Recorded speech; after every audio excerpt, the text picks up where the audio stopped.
Hello ladies and gentlemen, welcome to League Analysis. I'm Handygamer and I'm back here for the second part of the draft analysis of the World Semifinal between World Elite and Samsung. In the first part I already discussed the draft of the first game. Now I'll be taking a look into the draft of the second game. Before we jump into that, once again the brief reminder of the draft priorities of those two teams, and now we will see that they will actually jump to their preferred kind of, or at least what they show throughout the series, preferred kind of playstyle. WE don't have Sayora Khan available because now Samsung are starting to ban it out. They will again pick up the Taric as a red side. So Samsung picked Taric first on the red side. Now WE are on the red side. They pick up the Taric now, and they combine it with the Jarvan, same as Samsung did beforehand. And I think that's something that WE will try to stick to. On the opposite side, we see now finally the priority picks coming in that will remain priority picks throughout the series, and that is Varus, Gragas, and Gnar for Samsung. The bans will remain the same, more or less. So let's just jump into it. Yeah, I mentioned the bans. Samsung sticking to the Lulu as a blue side ban and banning away the Kog'Maw as they did in the first game.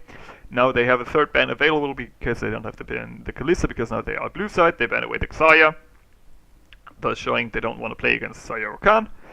On the opposite side, we see WE ban away the Sejuani again, Kalista obviously as red side, and now they also ban away the Tristana, which they considered obviously a very high priority pick because they picked it early on in their draft, and as I mentioned, it's a very solid AD carry pick overall. However, we see that Samsung prepared the Varus for this series, and after locking in the Janna as a first pick, because they saw it was left open by World Elite, they can now revert to the Varus, but before they get there, WE obviously get the trade-off that you often see for the Janna, and that is the Jarvan and the Galio, in case these aren't banned. So now we already start to see the kind of identity that these two teams are looking for in this draft, and that is WE try to dive, and Samsung try to block the dive, reset fights after they tried to dive in, and just try to survive.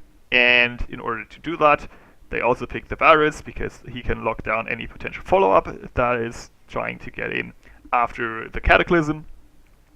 Obviously he doesn't have any escape of his own, but he's more of a setup carry. He can always clear waves from a safe distance using his Q. He also has a decent laning phase in terms of what he can do. He has actually a pretty decent auto attack range, and I think he will just serve as a utility kind of pick. Also, you see the Malzahar as a counter pick to the Galio locked in the mid lane for Crown, and I think that's also pretty reasonable. If you think back at the first series in the semifinals, you saw that Malzahar is able to deal with the Galio. He can also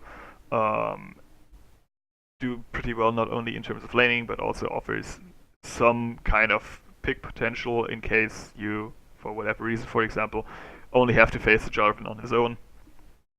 So I think that's a pretty decent pick. On the opposite side, World Elite follow up on their kind of fighting playstyle that they opted for with the first two picks and go for the Twitch. Obviously, with Twitch you have very strong follow up in terms of the Cataclysm. If it goes down and Galio follows up and you can just spray and pray throughout the entire enemy team, that's pretty insane.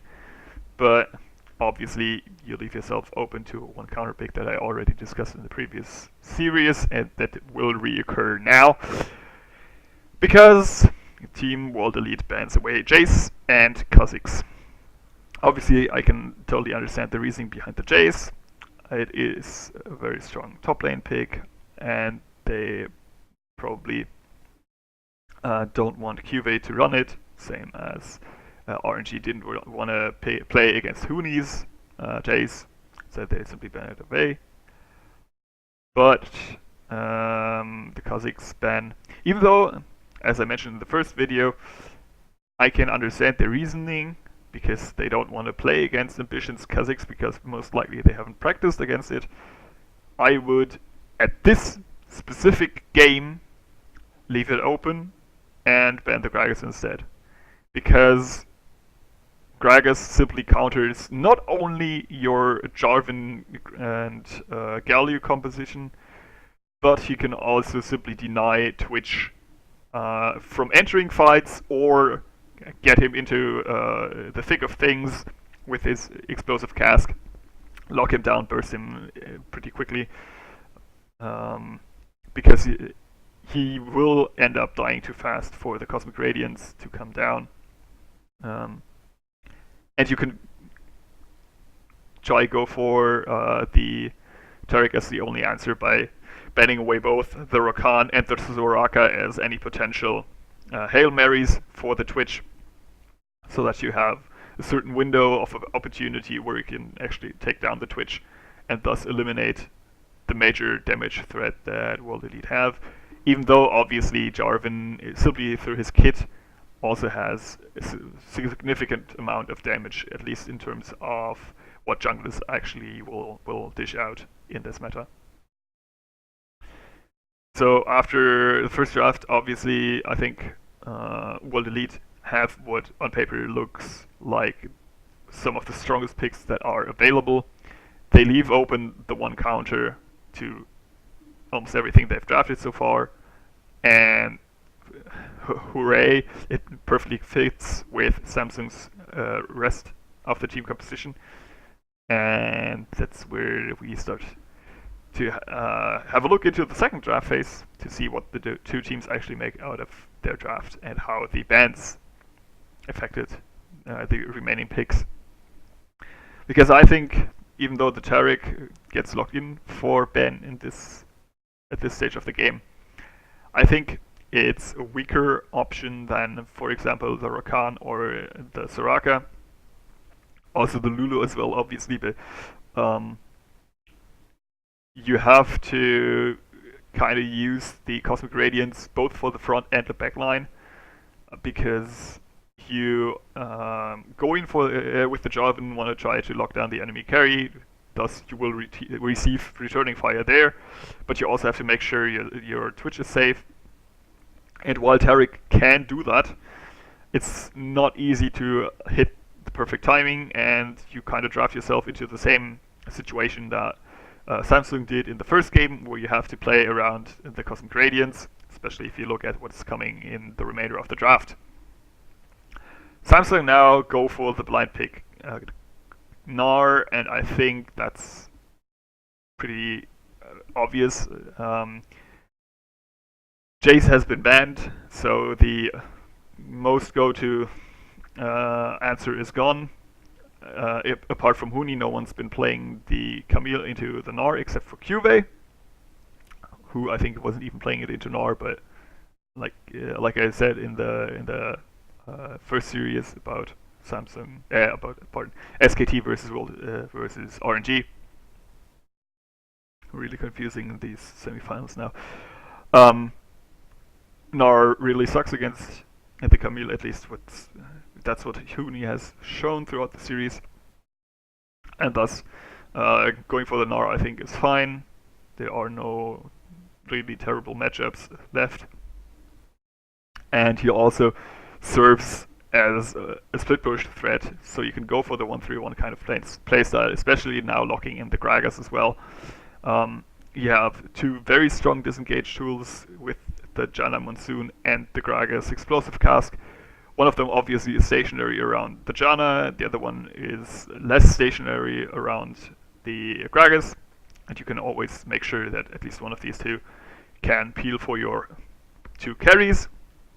Locking in the Gnar and the Gragas also gives you tankiness in terms of frontline with the Gragas, and occasionally, if you play around timings, the Mega Gnar, you also have additional physical damage for your team composition, so you can go for like a mixed damage build with the Varus. You have magic damage from Malzahar and some like a sprinkle of magic damage from Gragas. So yeah, I think it's a very well-rounded team composition, but I will go over it after I've discussed the last login for Team WE, and that is the Rumble. Obviously, the Rumble is again in the melee versus Strange matchup. He does have more clear potential.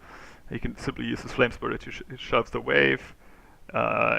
In case he is at risk of being dove, he can simply use the Equalizer to clear a mini wave and go for a recall.